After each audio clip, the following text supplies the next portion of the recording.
Are you, how's the other job going? Oh yeah, are you this year? Yeah. Okay. Just starts a lot.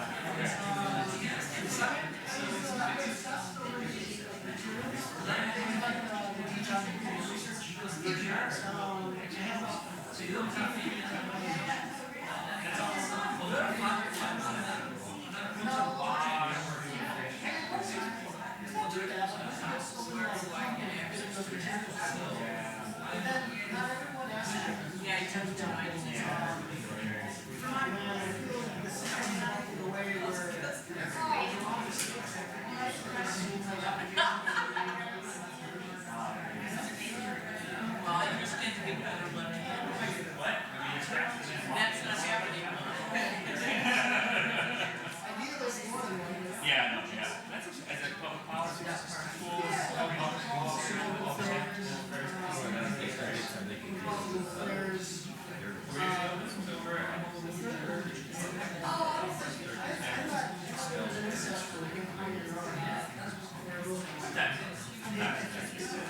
It's acceptable to everyone.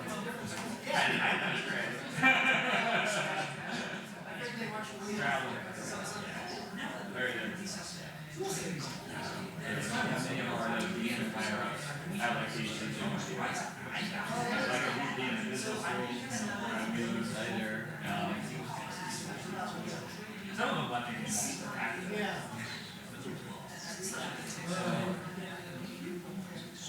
Cool. Did you ever see what about Bob? What about Bob? Yeah. Are you guys, how are you guys doing? Yeah, thanks again.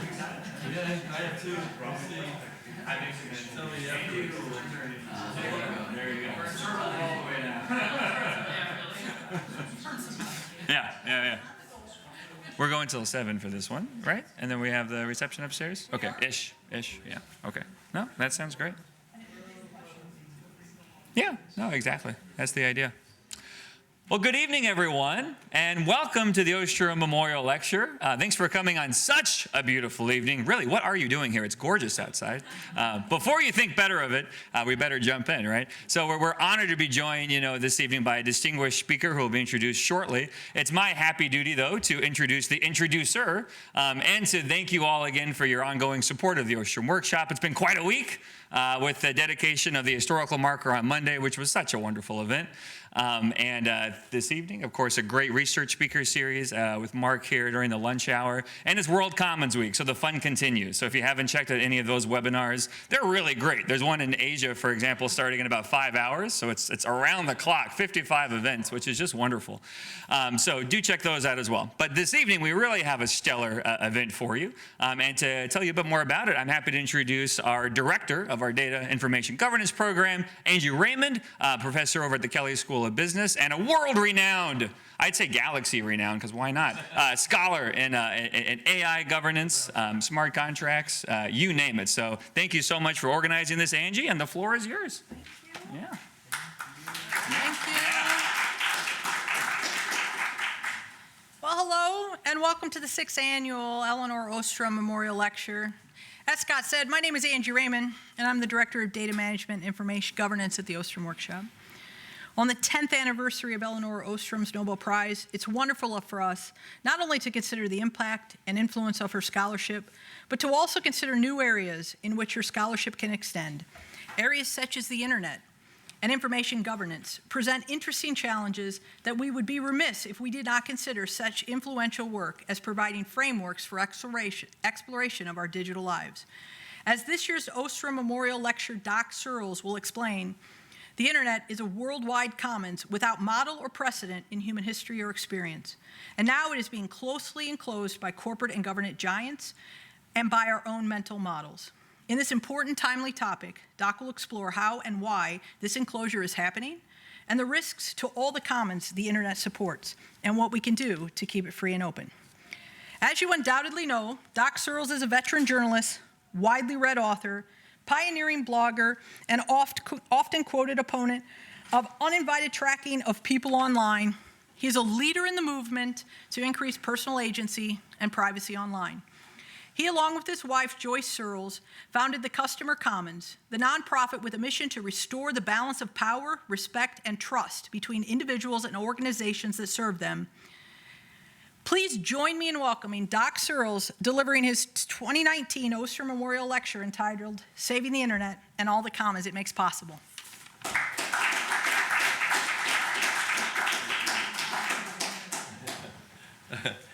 Thanks, Scott and Angie and everybody for showing up. Who here has seen or knows about the movie Blade Runner, which came out, I think it's all but a few. Can anybody tell me when in the future from 1982 it was set? You're nodding, you know. 2019. As a matter of fact, the first things to appear on screen are Los Angeles, November 2019. And so it's like, if my math is right, like 23 days from now. So in Blade Runner's 2019, Los Angeles is this dark and rainy hellscape with buildings the size of mountains, flying cars, and human replicants working on off-world colonies. It also has payphones and low-def computer screens that have vacuum tubes. So missing in that is a communication system that can put everyone in the world at zero distance from everyone else, in disembodied form at almost no cost, a system that lives on little slabs in everybody's pockets and purses, and on laptop computers far more powerful than anything that was around in 1982. In other words, this communication system, the internet, was less thinkable in 1982 than flying cars, replicants, and off-world colonies. And if we rewind to the world of 1982 and the future internet that would appear, it would appear as a miracle dwarfing that of loaves and fish. In economic terms, the internet is a common pool resource, but non-rivalrous and non-excludable to such an extreme that to call it a pool or a resource is to insult what makes it common. That is, that it is the simplest possible way for anyone and anything in the world to be present with anyone and anything else in the world at a cost that rounds to zero. As a commons, the internet encircles every person, every institution, every business, every university, every government, and everything you can name. It is no less exhaustible than presence itself, and by nature and design, it can't be tragic any more than the universe can be tragic. There is also only one of it. As with the universe, it has no other examples. As a source of abundance, the internet's closest equal is the periodic table, and it may be even more elemental than that, so elemental, in fact, that it is easy to overlook the simple fact that it is the largest goose that ever to lay golden eggs. It can, however, be misunderstood, and that's why it's in trouble. The trouble it's in is with human nature, the one that sees more value in the goose's eggs than in the goose itself. So the goose is in trouble, and because the internet is designed to support every possible institution and, alas, every possible restriction and closure is possible, people, institutions, and possibilities of all kinds can be trapped inside enclosures on the internet. I'll describe 9 of them. I kind of lost count at 9. I thought you guys could stand 9. The first enclosure is service provisioning. For example, with asymmetric connection speeds. On cable connections, for example, you may have up to 400 megabits per second downstream, but only 10 per second upstream, or 1/40th of that. By the way, that's exactly what Spectrum, formerly Time Warner Cable, provides to its most expensive home service tier to customers in New York City. They do that to maximize consumption while minimizing production by those customers. That way you can consume all the video you want on the TV model and think you're getting great service, but meanwhile, it prevents production at your end. want to put out a broadcast or a podcast from your house, to run your own email server, to store your own video or other personal data in the cloud even, forget it. The internet was designed to support infinite production by anybody of anything, but cable TV companies don't want you to have that power, so you don't. The home internet you get from your cable company is nice to have, but it's not the whole internet. It's an enclosed subset of capabilities biased by and for the cable company. So it's golden eggs for them, but none for you. Also missing are the golden eggs you might make possible for those companies as an active producer, a partner even, than as a passive consumer. The second enclosure is through 5G wireless services. We're seeing a lot of that advertised now. Currently promoted, of course, by the phone companies as a new generation of internet service. The companies deploying 5G promise greater speeds and lower lag times over wireless connections, but it's also clear that they want to build in as many choke points as they like, all so you can be billed in as many ways as possible for as many things as possible. You want gaming, here's your gaming package. You want cloud storage, here's your cloud storage package. Each of these uses will carry terms and conditions that allow some users and some uses and prevent others. Again, this is a phone company enclosure, not a cable company enclosure. No cable companies are deploying 5G. They're fine with their enclosure. So we're talking about two different enclosures here. The third enclosure is government censorship. The most familiar of these is China's. In China's closed internet, you will find no Google, no Facebook, no Twitter, Instagram, or Reddit, no Pandora, no Spotify, no Slack, no Dropbox. What you will find is pervasive surveillance of everybody and everything, and ranking of people by something that's called social credit. Last year, China punished 23 million people with low social credit scores by banning them from traveling. Control of speech is also spread just recently, like in the news now, to U.S. companies such as the NBA and ESPN, which are now censoring themselves as well, bowing to the wishes of the Chinese government and its own captive business partners. The fourth enclosure is the advertising-supported commercial internet. This is led by Google and Facebook, obviously, but also includes all the websites and services that depend on tracking-based advertising,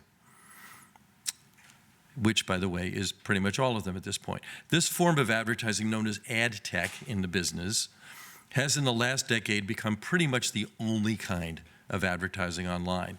Today, there are very few major websites that don't participate in what Shoshana Zuboff calls surveillance capitalism, and Brett Frischman and Evan Selinger call re-engineering humanity. Two books I highly recommend getting and reading. Dependence on surveillance capitalism online is now so deep and so complete that nearly every news organization is either unaware of it or afraid to talk about it and report on it.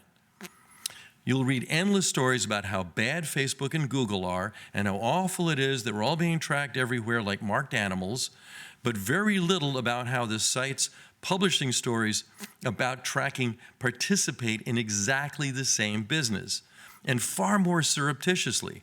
Reporting on their own involvement in the surveillance business is a third rail they won't grab.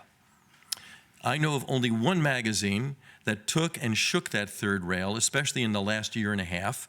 That magazine was Linux Journal, where I worked for 24 years and served as editor-in-chief when it was finally killed by its owner in August. And at least indirectly, that was because we didn't participate in the surveillance economy. We were still viable, by the way. The fifth enclosure, ironically, is consumer protection, most notably in Europe. There, your privacy is protected by laws meant to restrict personal data use by companies online. As a result, in Europe, you won't see the Los Angeles Times or the Washington Post and many other publishers on your browsers because those publishers don't want to cope with what's required of them by the EU's privacy laws. Now, while they're at least partly to blame for this because they wish to remain in the reader tracking business, the laws themselves are terribly flawed. For example, by urging every website, and you'll be very familiar with this, by urging every website to put up a cookie notice on pages greeting readers, in most cases clicking accept to those sites' cookies only gives the site permission to continue doing exactly the kind of tracking the laws were meant to prevent. An unintended consequence there. Well, they are partly to blame. So while the purpose of these laws is to make the internet safer, in effect, they also make it smaller. Its useful space smaller. The sixth enclosure, I'm going to run out of fingers almost. The sixth enclosure is what The Guardian calls digital colonialism. The biggest example of that is Facebook.org, previously branded Free Basics and Internet.org to fake you out. That was the idea. This is a subset of the internet offered for free by Facebook in the less developed parts of the world. It consists of a fully enclosed web, only a few dozen sites wide, each handpicked by Facebook, and the rest of the internet isn't there. The seventh enclosure is the forgotten past. You're not going to read much about this. I've just been researching it myself recently. Today, the World Wide Web, which began as a kind of growing archive, a public set of published goods we could browse as if it were a library, is being lost, forgotten. And that's because search engines today are increasingly biased to index and find pages from the present and the recent past. It's forgetting what's old. Archival goods are starting to disappear like snow on the water. Why? Ask the algorithm. Of course you can't, by design. That brings us to our eighth enclosure, which is algorithmic opacity. Consider for a moment how important power plants are and how carefully governed they are as well. There's government agents that go out in their white coats and the rest and investigate every solar, wind, nuclear, hydro, and fossil fuel power production system in the world. They're all subject to inspection by these people. Whole classes of degreed and trained professionals work on that stuff. There is no such thing for the giant search engine and social networks of the world. Google and Facebook both operate dozens of data centers, each the size of many Walmart stores, yet the inner workings of those data centers are nearly absent of government oversight. This owes partly to the speed of change than what these centers do, but more to the simple fact that they are unknowable by design. You can't look at rows of computers with blinking lights in many acres of racks and have the first idea of what's going on there. I would love to see research, for example, on that last enclosure I listed about how well search engines continue to index old websites or to do anything. The whole business is as opaque as a bowling ball with no holes. I'm not even sure you can find anyone at Google who can explain exactly why its index does one thing or another for any one person or another. In fact, I doubt Facebook is even capable of explaining why any given individual sees any given ad. They aren't designed for that. And the algorithm itself isn't designed to fully explain itself, perhaps even to the employees responsible for it. Or so I suppose. In the interest of moving forward with research on these topics, I invite anyone at Google, Facebook, Bing, or Amazon to come forward to researchers at institutions such as the Ostrom Workshop and explain exactly what's going on inside their systems and to provide testable and verifiable ways to research those goings-on. The ninth and worst enclosure is the one inside our own heads. Because if we think the internet, as most of us do, is something we get by grace of Apple, Amazon, Facebook, Google, and providers such as phone and cable companies, we're helping all those companies contain the internet's usefulness inside their walled gardens. So not understanding the internet can result in problems similar to ones we suffer by not understanding common pool resources such as the atmosphere, the oceans, and the earth itself. But there's a difference between common pool resources in the natural world and the uncommon commons that we have with the internet. Because while we know that common pool resources are in fact not limitless, even when they seem that way, we don't have the same knowledge of the internet because its nature as a limitless non-thing is non-obvious. For example, we know common pool resources in the natural world risk tragic outcomes if our use of them is ungoverned, either by good sense or governance systems with global reach. But we don't know that the internet is limitless by design, or that the only thing potentially tragic about it is how we restrict access to it and use of it by enclosures such as the 9 I just listed, or most of us don't know. So my thesis here is this: if we can deeply and fully understand what the internet is, why it is fully important, and why it is in danger of enclosure, we can also understand why 10 years after Lynn Ostrom won a Nobel Prize for her work on the commons, that work may be exactly what we need to save the internet as a boundless commons that can support countless others.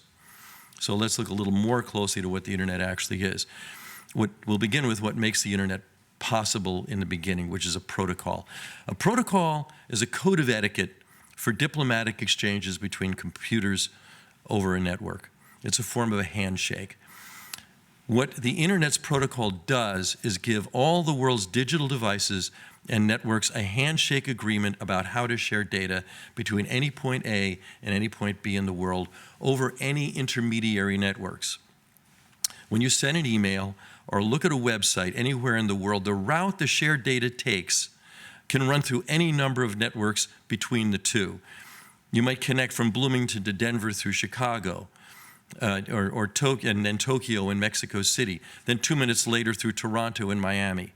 Some packets within your data flows may be dropped or lost along the way, but the whole system will work just fine because the errors get noticed and the data resent and reassembled on the fly. Oddly, none of this is especially complicated at the technical level, because what I just described is pretty much all the internet does. It doesn't concern itself with what's inside the traffic that it routes, who is at the ends of the connections, or what their purposes are, any more than gravity cares about what it attracts. Beyond the sunk costs of its physical infrastructure and the operational costs of keeping the networks themselves standing up, the internet has no first costs at its protocol level, where it matters, and adds up to no cost along the way. It adds no cost along the way. It also has no billing system. In all these ways, the internet is literally neutral. It also doesn't need regulators or lawmakers to make it neutral. That's just its nature. The internet's protocol is called TCP/IP, and by using it, all the networks of the world subordinate their own selfish interests. Subordinate their own selfish purposes, excuse me. This is what makes the internet's protocol generous and supportive to an absolute degree toward every purpose to which it's put. It is a rising tide that lifts all boats. In retrospect, we might say that the big networks within the internet, those run by phone and cable companies, governments, and universities, agreed to participate in the internet because it was so obviously useful that there was no reason not to. But the rising tide-like nature of the internet was not obvious to them at first. In retrospect, they didn't realize that the internet was a Trojan horse wheeled through their gates by geeks who looked harmless, but in fact were bringing the world a technological miracle. I could support that claim by noting that even though phone and cable companies of the world now make trillions of dollars because of the internet, they never would have invented it. And there are two reasons for that. One was because it was too damn simple. The other is because they would have started with billing, and not just billing you and me. They would have wanted to bill each other and use something, and never use something that was already invented by some other company. A measure of the internet's miraculous nature in this respect is that actually billing each other would have been so costly and so complicated that what they do with each other, this is what they actually do with each other, to facilitate moving data to, from, and across all these networks is called peering. In other words, they charge each other nothing. They share that data without any billing whatsoever to each other. Again, all TCP/IP says is this is a way for computers, networks, and everything connected to them to get along. And it's succeeded producing instant worldwide peace among otherwise competing providers and services.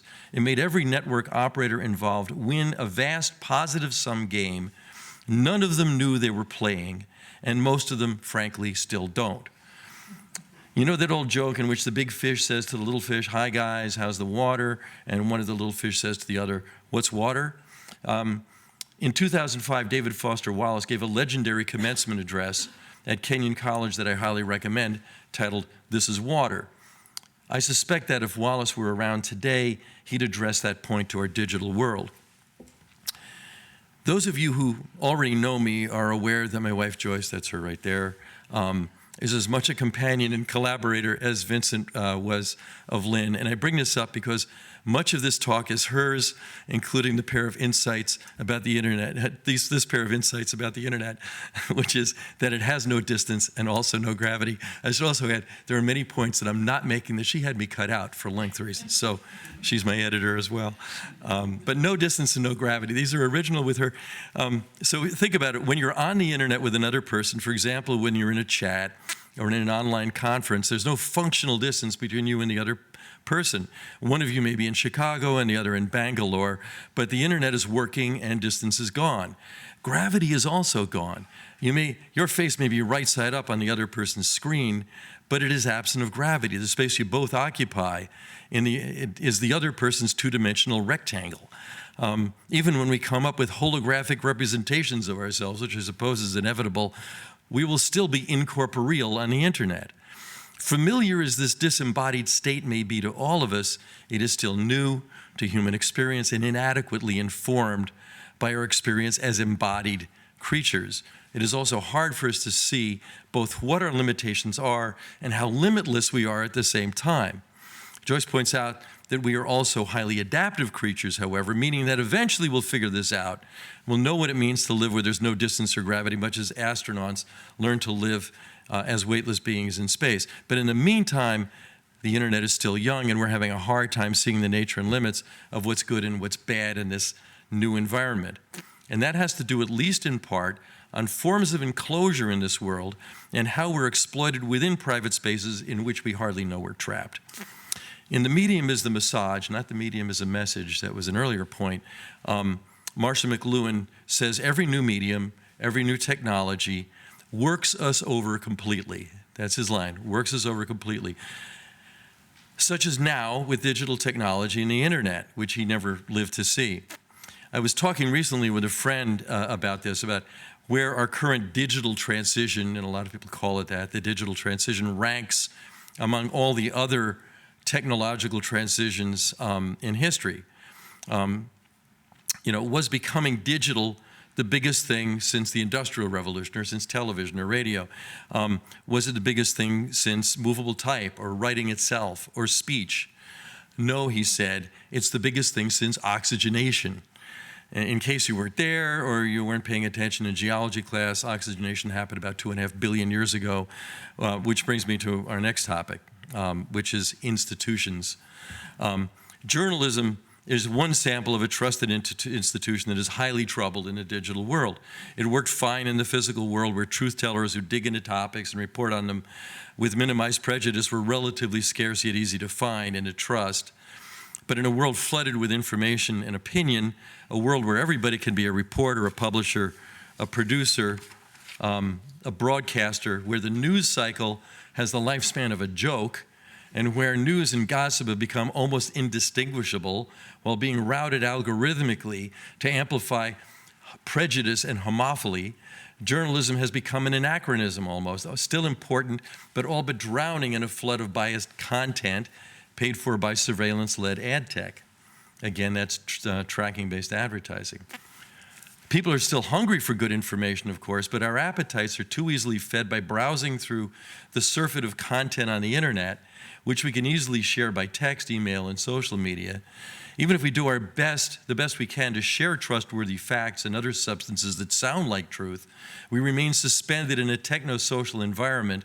We mostly generate and regenerate ourselves, kind of like our ancestral life forms made sense of the seas they oxygenated long ago.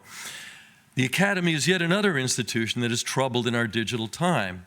After all, education on the internet is easy to find. Good educational materials are easy to produce and share. For example, take Khan Academy, which a lot of us know, especially with kids. Authority, however, must still be earned, but there are now countless non-institutional ways to earn it. Credentials still matter, but less than they used to, and not in the same ways, and not in all the disciplines.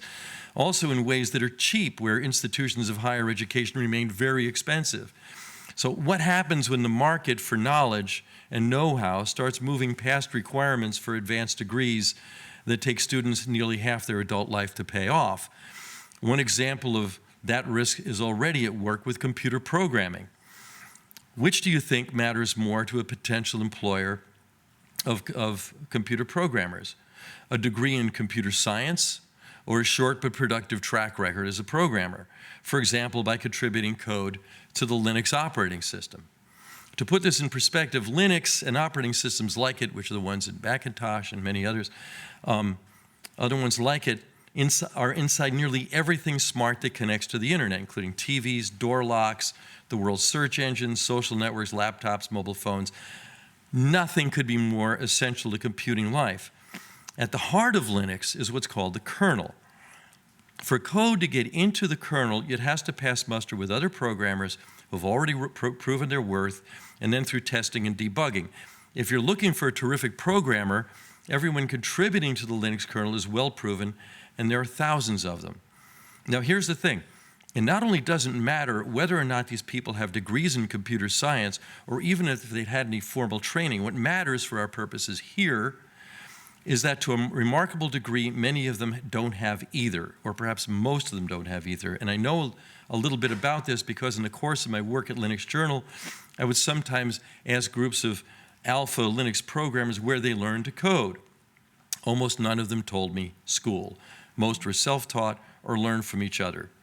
My point here is that the degree to which the world's most essential and consequential operating system depends on formal education of its makers rounds to roughly zero. However, the Linux kernel mailing list, which is where all these programmers submit their patches to the kernel, is a commons.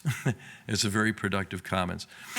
See, the problem for educational institutions now in the digital world is that most are built to leverage scarcity, scarce authority, scarce materials, scarce workspace, scarce time, scarce credentials, scarce reputation, scarce anchors of trust.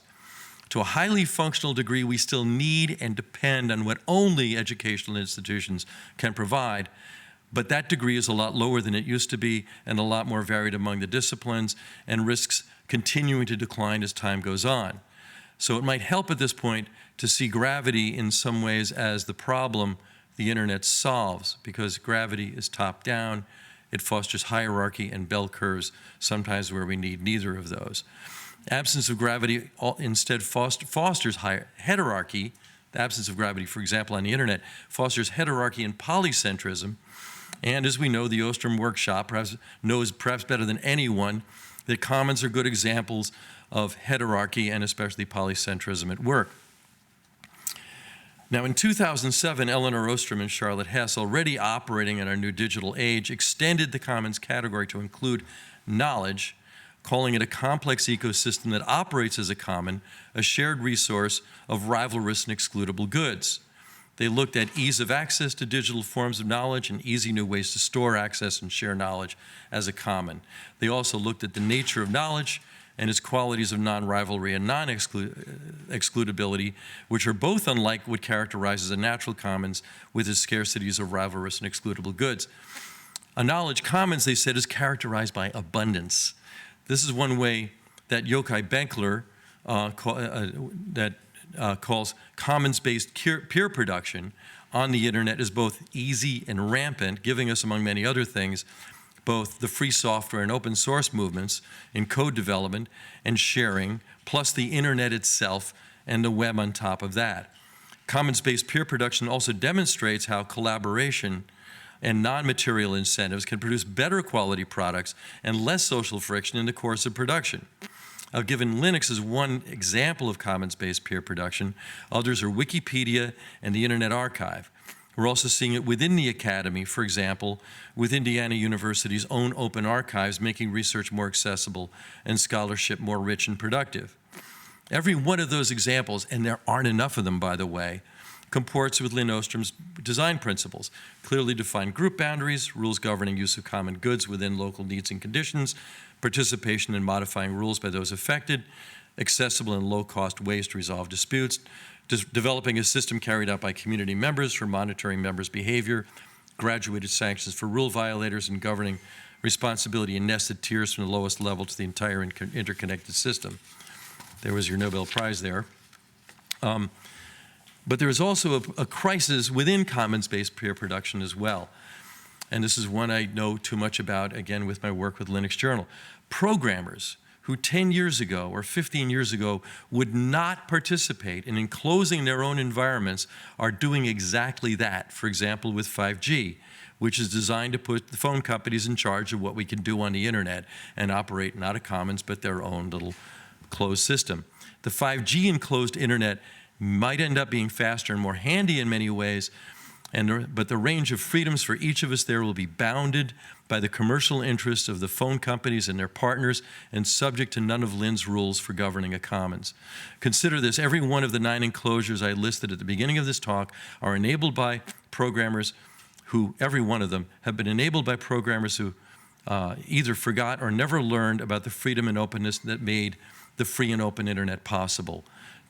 They are employed instead in the golden egg gathering business, not in one that appreciates the goose that lays those eggs, in which their predecessors gave to us all. But it's not the end of the world. We're still at the beginning, and a good model for how to begin is the physical world. It's significant that all the commons that the Ostroms and their colleagues researched in depth were local. Their work established beyond any doubt the importance of local knowledge and local control. I believe demonstrating this in the digital world is our best chance for saving our digital world from the 9 forms of enclosure I listed earlier. It's our best chance because there is no substitute for reality. We may be digital beings now as well as physical ones. There are great advantages even in the digital world to operating in the here and now physical world where our prepositions still work and our metaphors still apply. And I cut out the section on prepositions and metaphors, by the way. So in the Q&A, I could explain that if you want. And back to Joyce again. In the mid-90s, when the internet was still freshly manifest on our home computers, I was mansplaining to her about how this internet thing was finally the global village that was long promised by tech. Her response was, the sweet spot of the internet is still local. She said that because local is where the physical and the virtual intersect. It's where you can't fake reality because you can see, feel, and shake hands with it. She also said the first thing the internet would obsolesce would be classified ads in newspapers. And that would be because the internet would be a better place than classifieds for parents to find a crib some neighbor down the street might have for sale. Then Craigslist came along and did exactly that.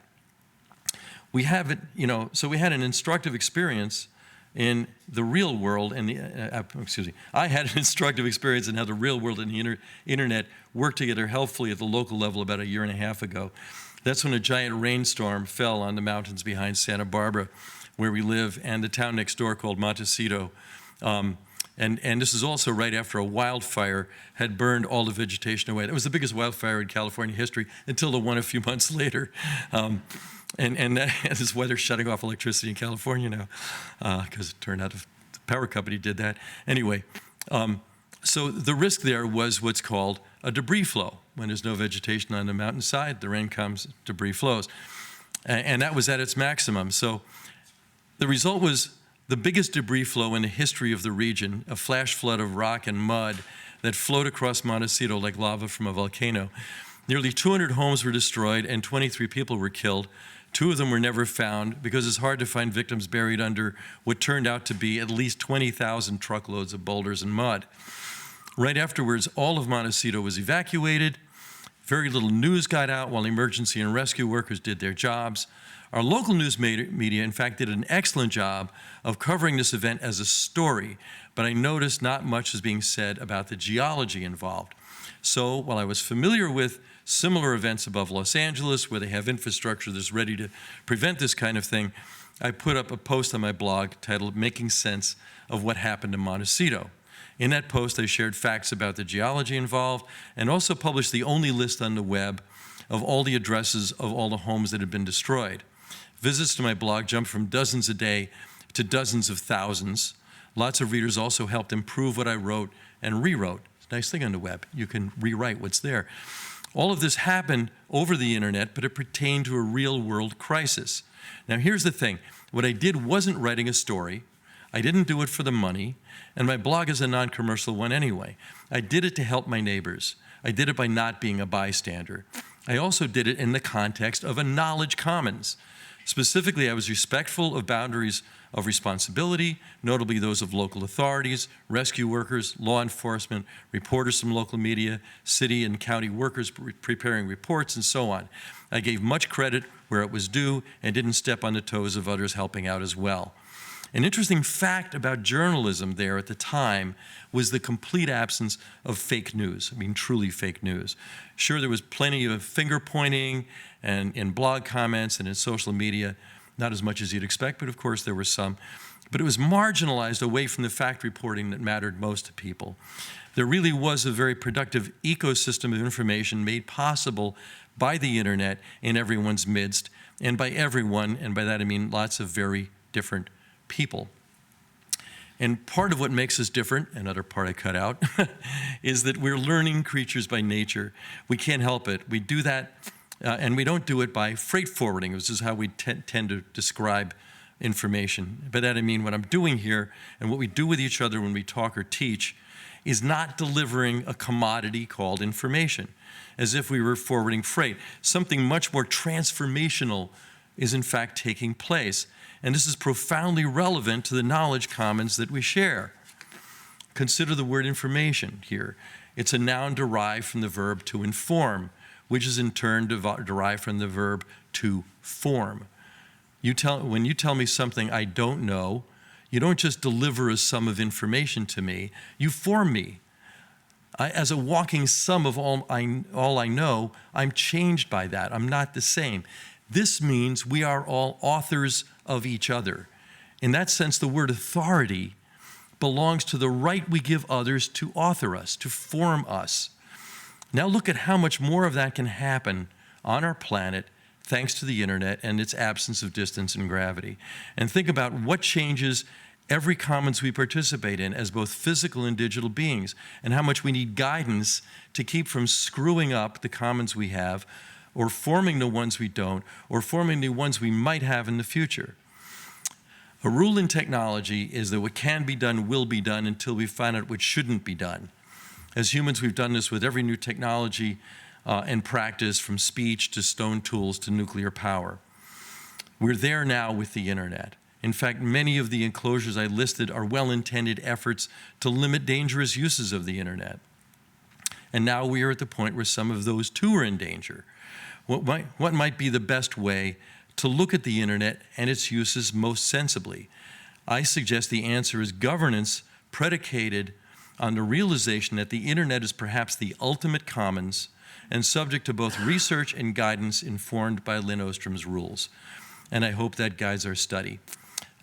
There's so much to work on: expansion of agency, sensibility around license and copyright, freedom to benefit individuals and society alike, protections that don't foreclose opportunity,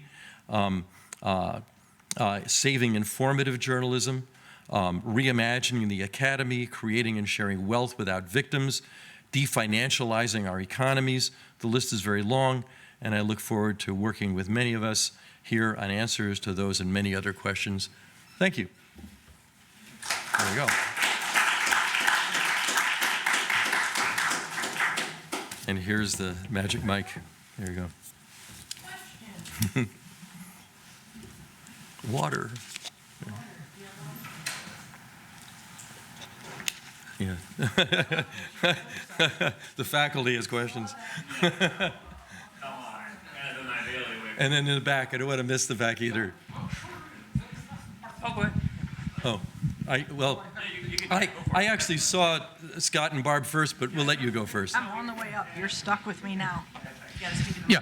Okay, sorry. Yeah, it seems like you started with describing the internet as a sort of common, accessible to everybody medium, and then the division into those enclosed domains started to develop. Can you talk just a little slower? Oh, sorry. Yeah. Okay, it seems like you started with describing the original internet as something that's common and accessible to everybody, And then only later was it divided into separate enclosed domains. But surely from the very beginning of computer network, most of the original computer network were basically corporate networks like, say, or government networks like ARPANET, or corporate networks like Minitel, or if you wish, like subscription networks like, say, what was it, CompuServe, and so on. Or hobbyist networks like, forget the name, FidoNet, for example, or BBS.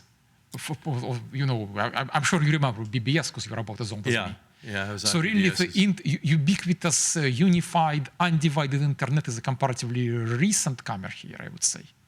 So I think I understood most of what you said.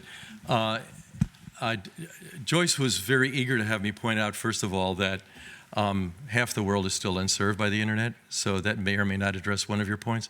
I think that's a big consideration.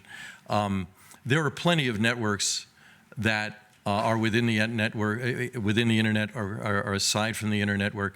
The key thing about TCP/IP, the miraculous thing about TCP/IP, is it did bring them all together. It made all of them interact with each other if we wanted them to interact. There are lots of restrictions on ways to use the internet. I mean, Joyce and I found we couldn't send email to, from the hotel here. The security is another important consideration. And it's another, example of how we have to be responsible about these things. But the key thing about, my key point here is that we understood CompuServe, we understood AOL, we understand all of the essentially closed standalone networks in the world. I think we understand the advantages of wireless, and we understand the advantages of fiber and a lot of these other considerations, while missing what it is, this miraculous thing that is available to us all that's underneath it and that we miss. And that's really where I'm pointing, because I think if we bring our understanding of the commons to what we do on top of that, we're going to do a better job of deploying those separate parts of the internet. Does that help? Does that address some of what you're... You shrug your shoulders. Well, doing my best. Okay, so Barb and Scott. Hi, Doc. I wanted to ask Barb for something answers, by the way, what you so. said earlier in your talk when you were talking about how the protocol itself gives all computers a handshake, and that that in of itself does not involve a cost. But you did refer to the initial infrastructure, physical infrastructure of the challenge is that even the internet, the use of a protocol presupposes or conditioned on the fact that you do have an infrastructure already in place that can use it. Yeah. Okay, you already have to have the computers, and you have to have the conduits, whether it's wires or wireless or whatever. And how do we govern that? Yeah. Because we still need that physical dimension of an infrastructure in order to have an internet commons. Yeah. And we still need to deal with the governance of that. And then it seems to me that's a key part of where these other companies and powers come in, where they have the power to enclose. Yeah. Because they are providing that infrastructure. So how do we bridge insights of Ostrom's work with regard to the internet protocol itself for the infrastructure portion itself? And that's where we have the additional governance issues. It's a tough one. I'm mentioning 5G. I'm still learning about 5G. And that's one of those infrastructures that's being built out right now, where the claims far exceed whatever. I mean, there's so much disagreement about where that goes. But when I went to the Linux Foundation's cloud, what was the summit? The Cloud Something Summit. I felt like Obi-Wan visiting the planet where they make the clones, in one of those early Star Wars movies where, we've got the clones ready for you. They're ready to go to war. And it was like, do they know what they're doing? Because it's like, it's not the internet. It looks like the internet. It sounds like the internet. It's supposed to be the internet. But it's not a commons. It belongs to the phone company even more than what we have on cable belongs to the cable company, and what we get on our mobile phones belongs to the phone company. It's much more locked down, potentially locked down and controlled. And I worry about that because that's infrastructure. I worry about how we bring the internet to rural areas and what's, you know, and I think it's an open question. What's the commons-based wisdom we bring to that? You know, how do we go, for example, to the wireless internet service providers, the WISPs of the world, which tend to be, you know, libertarian Republicans in rural Nebraska, you know, that know a whole lot about working around the systems that are there and deploying it, but I don't know to what extent they're bringing commons-based sensibilities to it. I think, you know, there's a lot of argument, and you and I have heard and been involved in a lot of these around how you bring fiber out. You know, what our friend Elliot Noss is doing with Ting, for example, is very different from what the Nulties did in Vermont, for very different reasons. And both of them care a great deal about doing the right thing, right? But if they were in the same room here, they'd be giving us two different answers and arguing about it. And my guess is that you'll have the better question for both of them. So Scott, and then over here. Oh, you want to go here and then to Scott? We'll save Scott. So thank you very much. I have 2 points, one more general and then one specific. The general one is a little bit about rhetoric. So about rhetoric. Oh, okay. So I really had some difficulties to disentangle in both your address today and on Monday your positive analysis from your value judgments, right? And I think it's a virtue to keep them apart. Of course, you okay, to keep value judgments and what apart? From your normative, from your positive analysis, like the description from the judgment. Okay. So of course you're an activist and you fight for the right cause. I agree about that, but again, I was having some difficulties to hold your opinion from your analysis apart. My specific question is, so as I read Lynn Ostrom, it's not only about commons, but it's also about the coexistence of commons, private enterprises, and the government. And since I live in Europe, I've grown a little bit tired of the bashing of the big tech companies and the bad business models which they have. I mean, I think the commons as we have them in the internet have to coexist, as we just heard, also with the companies who provide the infrastructure, and it costs tons of money, the energy for setting up that whole system.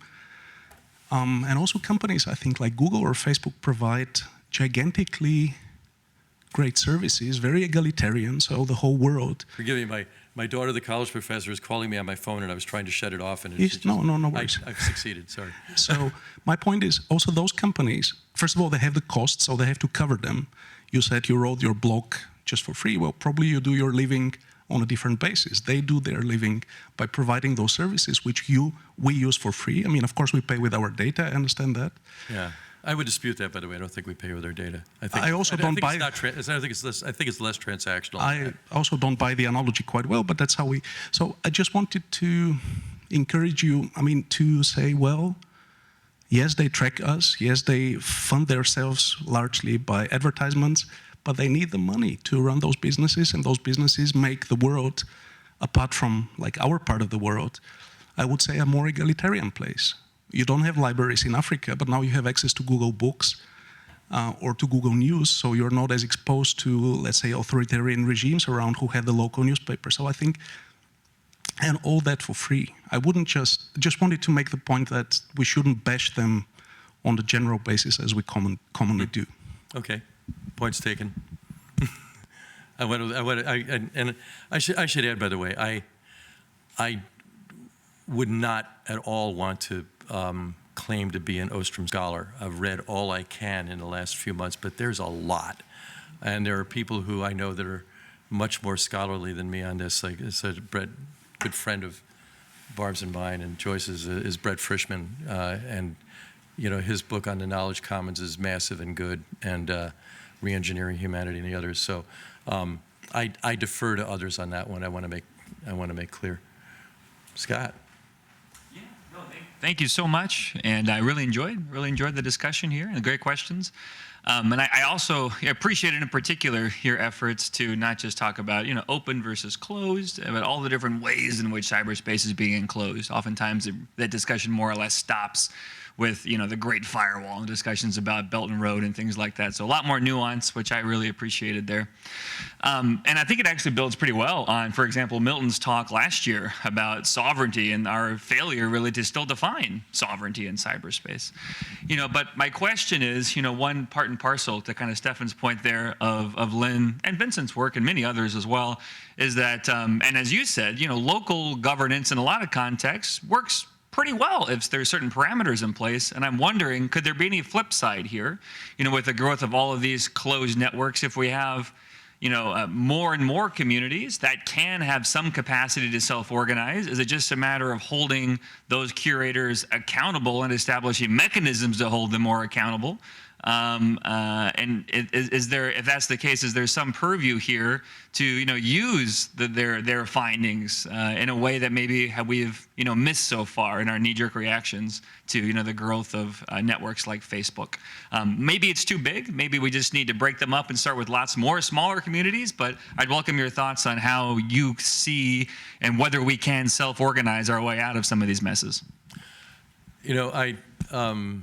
I was thinking of looking at communities I know, some of which I've been not just involved with, but have created with very different degrees of success, and try to run those past Lynn's list of things that characterize a working commons. It's a hard one to do. I think that list is not box office. It's not as box office as saying leadership, but or charisma or something else like that. But there are lots of communities that have been created by people with no charisma whatsoever, like Linux. Linux goes out of his way to be completely blank as a personality. Actually, he's been more obvious as a personality lately because he's been busted for some stuff. But it's really hard to generalize. Part of, it's hard to say everything in a talk like this, but part of the everything I would have wanted to say is that, there are the commons that we have and need to understand from. They're the commons we don't like that we see happening, and some of those, I think, in respect to what you were saying, may not really be commons. I'm just calling, enclosures or commons in the classical sense of it, but matter, and require discussion and understanding. But there are lots of commons that, customer commons, which Joyce and I started. We're imagining we're imagining an economic world in which customers, citizens, parishioners have far more power than they do now, in part because we're still in the industrial age. We haven't come out of the industrial age yet. There are asymmetries built into the way industry works that are still defaulted, and that we see in companies like Google and Facebook, which both started, Google far more so, with very high-minded aspirations, and then kind of went south or sideways in some other ways that are almost amazingly unself-aware. Could we make them self-aware? I don't know. I was a huge user of CompuServe, which I think you mentioned earlier back there. We travel all over the world using CompuServe in advance of the internet with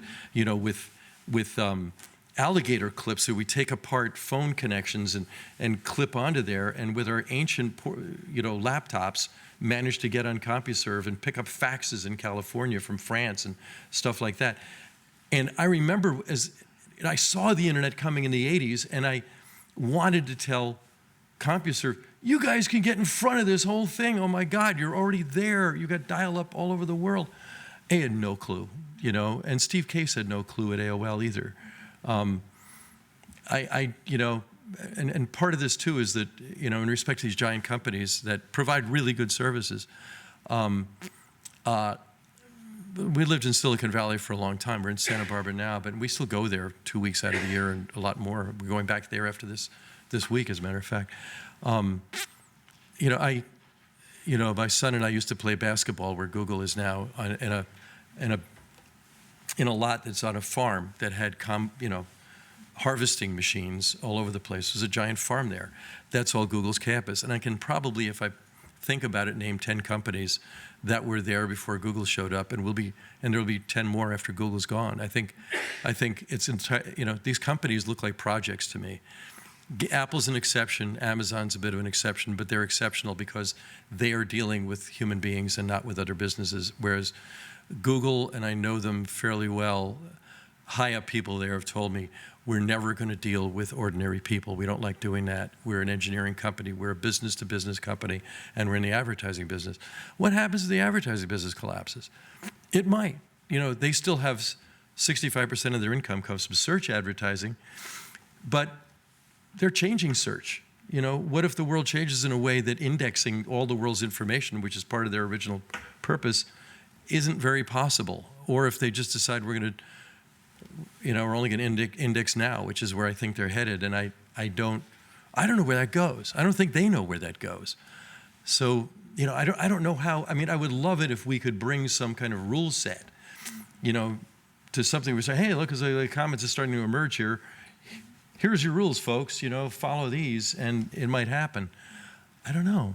I do know we need to be on the case, I guess you could say. And the politicians don't know for sure. Yeah. Joyce next, if somebody has the microphone. Angie, while we're... Yeah, no, it's okay. I had a point I was going to make, but I want Joyce to say what she does, and I've already forgotten it. So. I was just going to make a point about something that you said, actually. It's true, like, who knows, nobody knows, right? But we have some models in history around things like when electricity was first discovered, it actually went into the private sector. They actually had to go and create electricity generating stations sort of on every corner in, I don't forget whether it was Detroit or New York City or wherever, but the point is that it started in the private sector. And then once it got to be a big thing, then the private sector, the government actually said, this is a public good and we have to control it in a certain way. And I think it's hard to say. We're sort of like, we're just young at this, so it's hard to say how it's going to be. But if we look at the past, it's very possible that it's going to come to pass that it'll be, well, it's a public good that we all need to protect, and that is service that the government gives us. So that's one possible thought about it. Toward your point about politicians, a few years ago, and you may have been there, Barb, a group of us were talking to a former FCC chairman who said, during a discussion about net neutrality, he said, okay, well, look, I've spoken to every member of Congress at one time or another, and I can tell you that with very few exceptions, there are two things that none of them understand. One is economics, and the other is technology. Good luck. So that's where we are too. So, Angie.